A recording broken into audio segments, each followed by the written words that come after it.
cut the public sector. That's a strong warning from the International Monetary Fund, IMF. Contentious wage negotiations between the Portia Simpson Miller administration and public sector unions have forced the IMF to reveal its strongest position yet on the size of the public sector. It's possibly the strongest position the International Monetary Fund, IMF, has communicated to the Portia Simpson Miller administration to date. The IMF is proposing that the government downsize the public sector.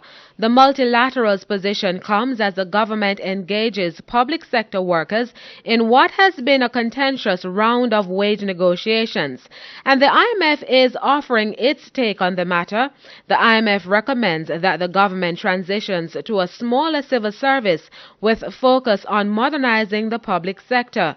According to the IMF, it's crucial for the government to exercise prudent spending as it progresses through to the second half of the current four-year agreement with the fund.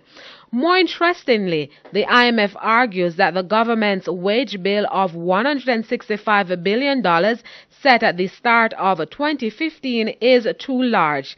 It added that the huge wage bill has been a stumbling block and has prevented the government from spending elsewhere.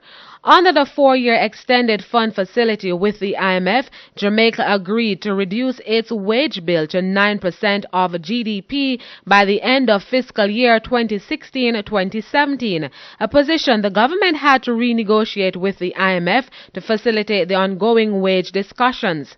On Tuesday, in a public address to the nation, Finance Minister Dr. Peter Phillips cautioned public sector unions to temper their demands. He noted that the government could not offer more than the 7% that has been presented to teachers, police officers, nurses, and other workers at the negotiating table.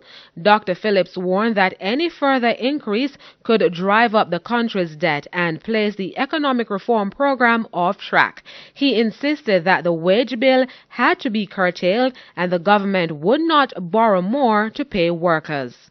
However, to meet our ultimate objective, we must also reduce the share of the public sector wage bill, which has grown from 21 cents out of the dollar in 2010 to 31 cents out of every dollar this past fiscal year, as a consequence of us meeting payments for all wage agreements which were outstanding. Unfortunately, there are many of us who do not make the link between the reduction of the debt service and public sector wage costs and the ability of the government to provide the social services and capital investments which will allow the country to progress and improve the quality of life of all Jamaicans.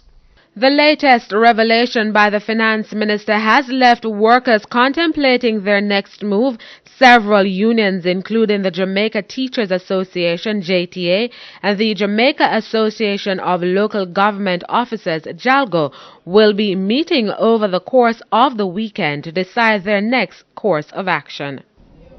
Meanwhile, one trade union leader does not believe the public sector is too large. Chairman of the Jamaica Confederation of Trade Unions, Keith Comrie, says there are many vacant positions in the public sector that have not been filled. The public sector has not been overloaded with employees. What happened in some areas you might have too much, and in some areas you don't have enough, because in several times, the Union of Schools, Agriculture and Allied Workers asked the government to fill gap of inadequate staffing. And I must say that some of the Union of Schools members who go off on retirement, they don't replace. And therefore, that leaves the gap open. So you can't say you have too much employees there, right? We have the same problem with those in the Ministry of Agriculture, in the rural areas. They don't fill their position after they went off on retirement. So, the IMF, if they want to send people down, not to just look and say that you're overstaffed. They should meet with us. They meet with us from time to time, and if they have a problem with the staffing, they should tell us. But when they come out and said, you know, it's interfering in our sovereignty, when they come out and said that government must cut, if that was part of the agreement, we don't know. I don't see that in the IMF agreement. And Mr. Comer believes the government can upgrade their offer of 7%. He says several alternatives exist. And it is not the union duty to say to government, more is there, seek there. The government must know where, if they have enough to give, or search and find amount which look reasonable for workers. The government had failed to tell the private sector not to increase their goods and services. The private sector always been increased. The slightest thing the private sector increased, but never decreased. All when the oil price reduced, the private sector failed to reduce anything. The government have to look again. Where can it come from? Don't come out and say it can. Or what can be done. Give we alternative. I know many workers say that they don't want any alternative. They want money that they can live. Right? They want livable wages, especially the workers at the bottom. Right? Who get $1,200 per day. They want livable wages.